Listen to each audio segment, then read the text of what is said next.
by far the hardest bit of expedition medicine is know when to call it and when to give it a bit more time. We were up at high altitude, so about 5,300 meters altitude, and we had a person who was really, really strong, doing well in the group, and they were feeling absolutely fine the evening before. But then the next morning, they woke up feeling a little bit groggy, and they said a couple of things that made me a little bit concerned that something might not be quite right. And they said that they didn't have enough appetite for breakfast, and they had a little bit of a headache, and they felt really, really fatigued. And that was a big difference from the previous day where they had a good appetite, they felt great, they weren't tired.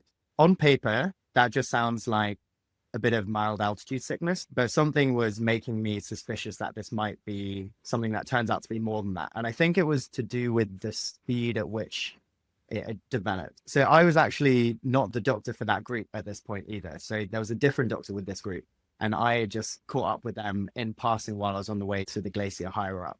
And I remember saying to that group, I said, I know he seems okay at the moment, but it's probably best if you just start heading back down towards base camp just in case. So we went off up to the glacier, and about 3 hours later, we came down and we just saw one tent pitched on the side. And it made me think, oh no, something's happened here. They decided not to go down straight away because it sounded quite mild. And he said, I'll see how I feel after everyone else has had breakfast.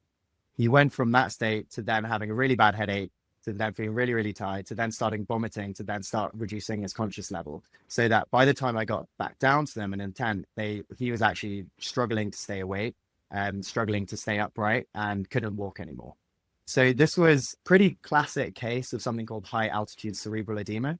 So that's where the lack of oxygen going to the brain causes some inflammation and some leaking of fluids around the brain, and you start to get swelling around the brain. And the body can't really deal with that very well. So at that point, it was really a case of how do we get this patient from here, where we're at 5,300 meters, to base camp, which is at 4,900 meters. It's quite a long way, like a good couple of hours, and we had to cross quite a big river as well at the bottom. And he was no longer able to walk. And we're in a bit of a pickle because the stretcher was down at base camp and the oxygen was up at the glacier camp. And just to add to the mix, there was a storm coming in, and we're pretty high up on the mountain. Lots of people have crampons, which are famously made of metal. You don't really want to be essentially a big lightning rod on the top of the mountain as an electrical storm comes in.